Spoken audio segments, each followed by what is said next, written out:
A Grand Prix racetrack, located in the Highland County, Florida area, has always been an attraction for motorsport fans since 1950.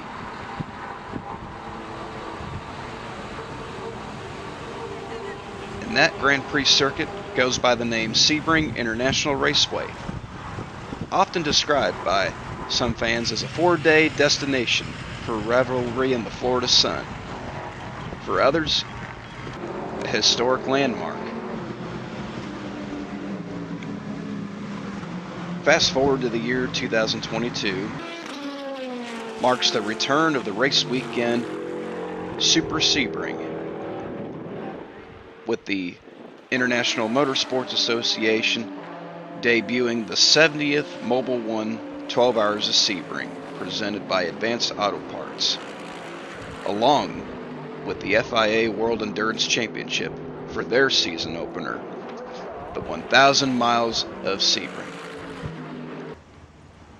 From the roads and highways of the United States, coming off of Haywood-Taylor Boulevard, more than 60,000 fans, spectators, and competitors converge on this historic Grand Prix circuit. As for the race teams, parking is designated in the Ullman Reserve Parking Zone, located by the long straightaway on Carroll Shelby Road. Formerly an Army airfield training base from 1941 to 1945, the Sebring track began as a suggestion by Alec Ullman, the founder, to convert Sebring Airport into a road racing circuit in 1950. On December 31st,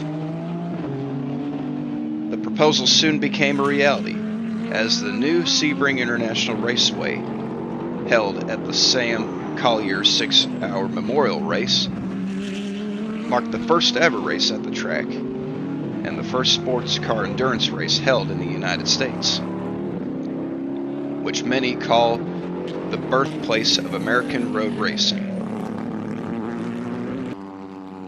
The first 12 Hours of Sebring race was held on March 15, 1952, which was won by the Stuart Donaldson team, which was powered by a Fraser-Nash Le Mans replica, co-driven by American co-drivers Harry Gray and Larry Kulak.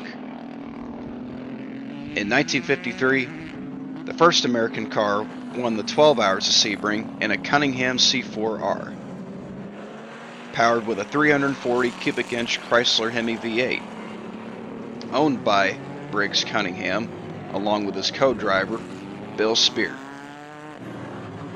Since 2014, the Rolex Grand M Series and the American Le Mans Series merged under the IMSA United Sports Car Championship governing body, beginning a new era of North American sports car endurance racing, with diverse categories of cars and auto manufacturers competing for the top honors. As of 2016, the series goes by the name the IMSA WeatherTech Sports Car Championship. Present at the Gallery of Legends Hall of Fame building at Sebring in 2019, during an autograph session alongside author Burt Levy and racing legend Hurley Haywood, British racing legend David Hobbs said the track has experienced some changes last time he raced here, and they have done a tremendous amount of improvements.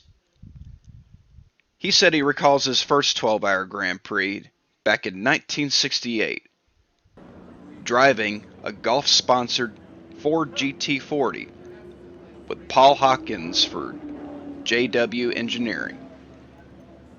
They ran some laps, he said, and they were running competitively with the lead lap cars in the early stages of the race, until they had to retire the car after it suffered suspension issues from an on-track accident. Eventually, Hobbs went on to become a 24 Hours Le Mans winner in the years that followed, including racing in Trans Am, NASCAR, and providing TV commentary for various broadcast networks. Hobbs said He always enjoys his time coming to Sebring, and he ranks it among the best tracks in the world, alongside the Le Mans circuit and Monza. Sebring has seen many types of cars compete on the track.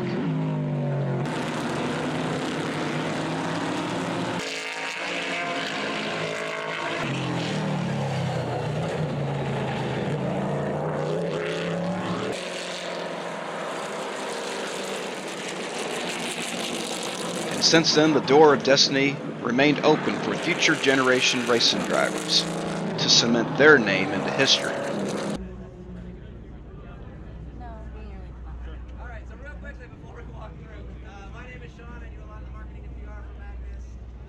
A throwback to 2019,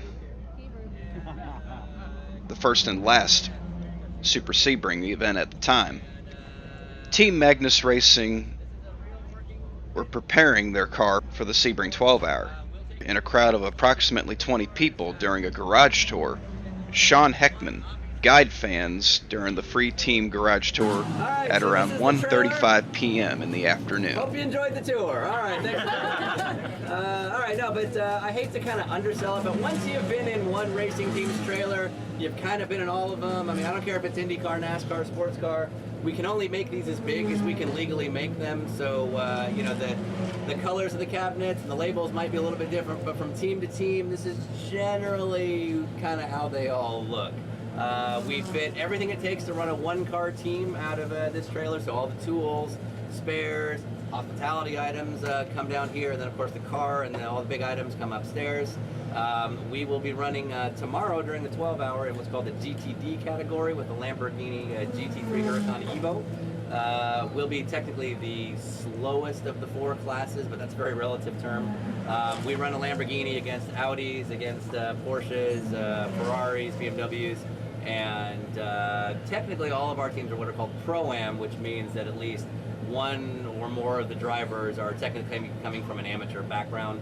Those who follow IMSA closely know that's a very much with an asterisk on it, but in our case at Magnus Racing, we are very much a Pro-Am team. The guy who owns this team is also one of our drivers, and he is absolutely an amateur. He only started racing about 10 years ago, and he's 35 now, so he's for racing, that's starting pretty late in life. So, all right, before we start kind of talking about this trailer, are there any questions so far?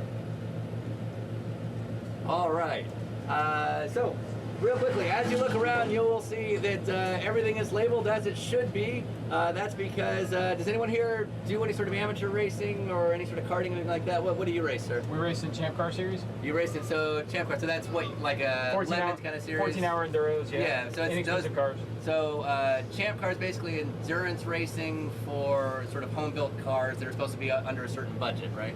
Generally? Yeah. Okay. Points. So very affordable racing, which is fun, by the way. I did an equivalent thing a few years ago. I'm going to go on a limb and say that you guys may have crashed at some point, and it probably wasn't anybody's fault, right? Oh, no, I was driving. It was my fault. Was it your fault? I was driving, so it was my fault, right? Wow, you will never make it as a pro driver, sir. You actually were accountable for your actions. We cannot have that in Magnus Racing. But when you guys, let's say did you make contact with anything? Another car. Okay, you hit another car. Yeah, that'll do some damage. So it's very common if anybody does any amateur racing or even have something happen at home like a pipe burst or something like that, you're fumbling around trying to fix it in a hurry and all of a sudden you can't find the tools you're looking for, you can't find the spare pieces you were looking for, everybody's kind of crawling over each other. It's like a Keystone Cops episode.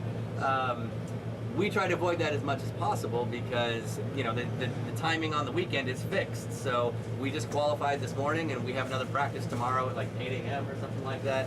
And whether we're ready or not, that 8 a.m. practice session is going to happen. How rude. And so because of that, we have to make sure that we know where everything is so that if we need to fix something or repair something or get something ready, that we know where everything is to get to it quickly. That's why you'll notice for the larger stuff, for the stuff that we need to get to the car quickly, we service out of this side door. And the things that you need to get to quickly are more towards the front half of the trailer, and the things that are sort of, for lack of a better expression, less urgent are more towards the back side. so that if we need to get to something quickly, we're not going all the way to the back of the trailer, climbing over each other, trying to get to it. So, you know, lubricants, spare pieces, spring rates, brakes, things like that are all more towards the front half of the trailer. It's just to minimize that. Things like crew lockers, hospitality, stuff like that is more towards the back because that's less urgent. Hospitality is always something that kind of gets undermined when it comes to racing, but you know, this team is on the smaller side, and we still feed about 15 people, give or take, on any given race weekend. And again, we're on the smaller side, and we're a one-car team. Hospitality is a big part of that, and you know, it's easy to imagine all the racing or the race cars and the pieces and all that coming along with the trip. A lot of people may not recognize that the hospitality folks, when they go shopping, have to know where all the groceries are everywhere they go. Magnus Racing, that's particularly unique, so we all know where the groceries are near where we live. But for example, we have 2 drivers in our team, Andy Lally and Spencer Pompelli. Does anyone know what's unique about Andy and Spencer and how they eat? Vegetarian. They're vegetarian. No, they're worse than vegetarians. They're vegans. The only difference is that they'll let you know vegetarians just quietly eat without meat. Vegans, on the other hand, they'll tell you. So Spencer and Andy are very, very difficult to shop for. In a place like Sebring, Central Florida, you know, veganism may not be as common. You try shopping for a vegan in Sheboygan, Wisconsin, and you'll grow a lot of respect for what our hospitality folks have to do, and all the things that come with it, convection ovens, things like that to keep all the food going. It's actually quite a task, and that all has to fit in here along with everything else.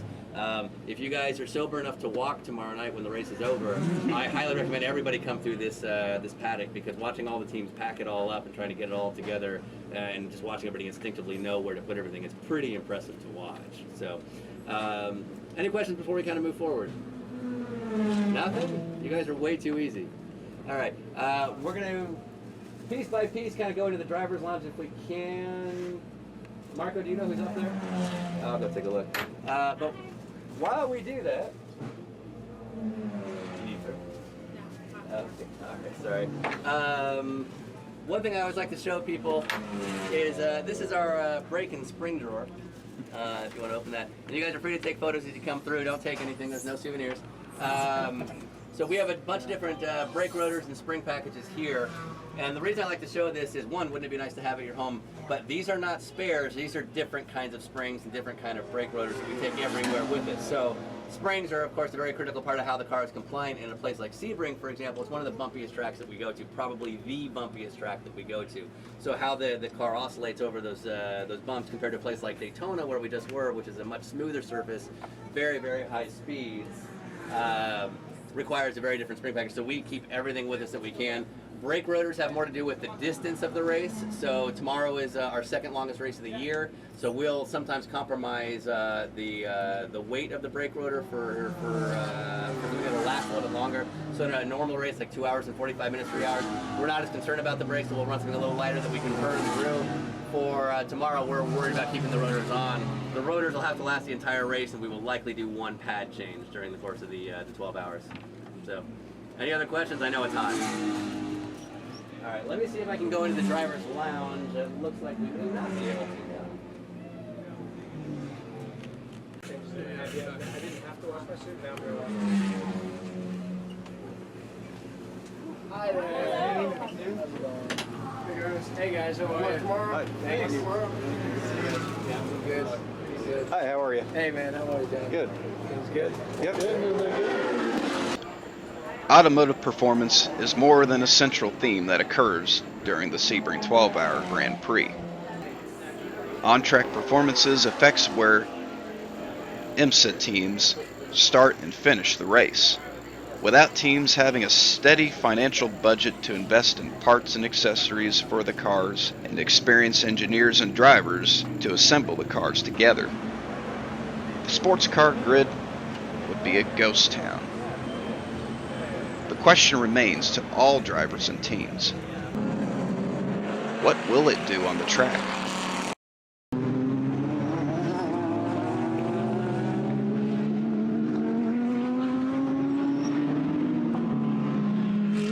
Weather was blazing hot Friday afternoon, in spite of the morning being dominated by a sprinkle of showers. But it was no match for the drivers and teams to strap in and get going for another day of racing. Overall, the race was stopped twice during the course of the event with red flags The first time out was the result of the number 7 Toyota Gazoo Racing entry crashing out, which required extensive time for car recovery and barrier repair. As for the second red flag, it occurred in the final hour, with Mother Nature waltzing in like a wedding crasher, with lightning strikes and her champagne bottle of heavy rain in the area.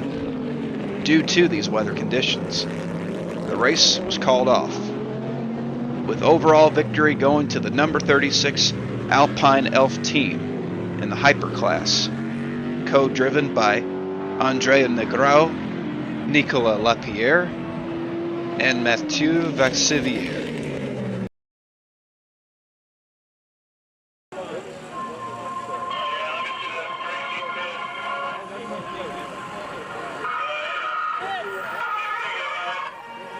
As sports car teams celebrate and reflect on their finishes,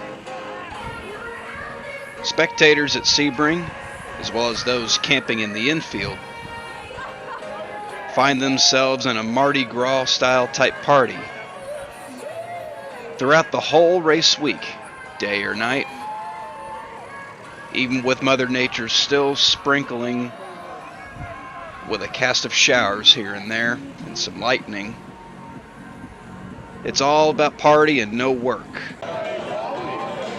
Filled with live music, good food, good laughs, some burnouts. Oh, not to mention doing wheelies on golf carts.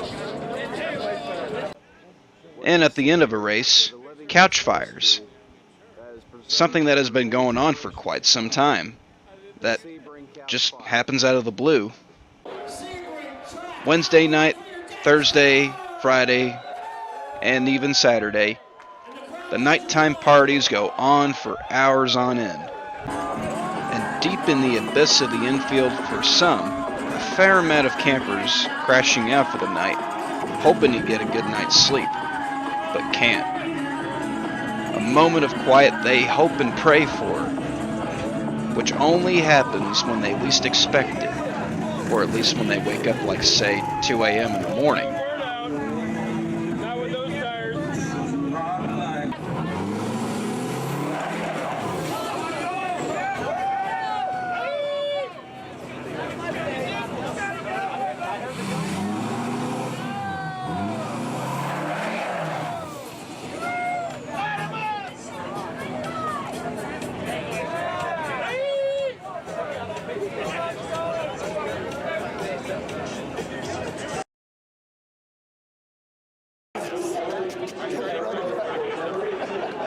Oh, hey, Chuck. You know, he's got like one guy that's real. Well, let's see if we have a couple of these.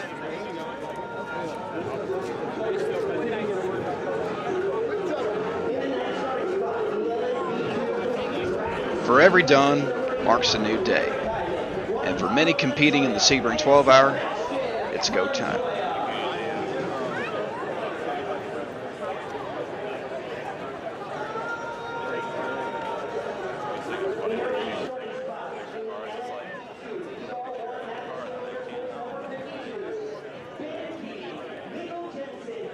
The 24 hours in Le Mans and recorded a dozen podium finishes in Formula One. Please welcome inductee Stefan Johansson. Thank you.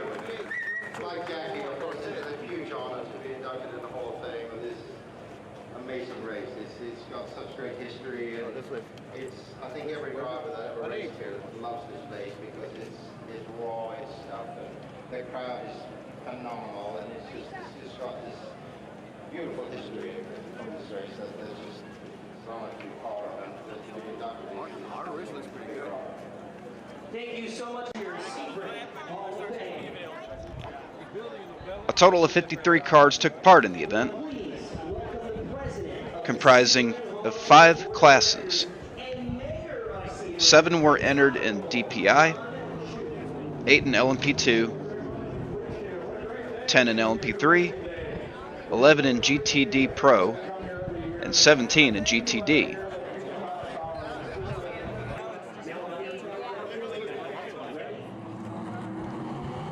Much like 2019, weather conditions were gloomy at the start of the race. Nonetheless, the action was hot, with Cadillac Racing's Sebring Bourdais in DPI taking off from the field from pole position. Representing the Chip Ganassi Racing team, trouble came knocking on heaven's door on lap 1 for his number 01 Cadillac prototype, with the car suffering reliability issues. Sebastian Montoya in LMP2, however, makes his debut at Sebring. There he led laps with speed to show for at only the age of 16. Partnered up with his dad and two-time Indy 500 champion, Juan Pablo Montoya. Though fate had other plans for the Montoyas, and the number 81 Dragon Speed USA team entry was out of the race, with a spin caused by car number 6 of Alec Udell in LMP3, suddenly collected Juan Montoya, with the Colombian driver having nowhere to go to avoid the bona fide traffic in front of him, ending their race permanently.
The race ended around 10 p.m., with IMSA drivers of all classes such as the prototype category, GT Le Mans, and GT Daytona.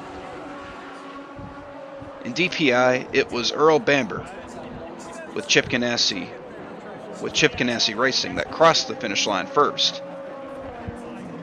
And for the third year in a row in LMP2, defending race winners at Sebring and reigning North American Endurance champions, the number 52 PR1 Mathiasen Motorsports stood atop the podium, first in class. Sponsored once again by the iconic Wins USA Oil, co-driven by Scott Huffaker, Mikael Jensen, and Ben Keating from Tomball, Texas. In LMP3, Car 33 of Sean Creech Motorsport takes home the checkered flag with Mafel Jacobson, Lance Wilsey, and Joa Barbosa of Portugal.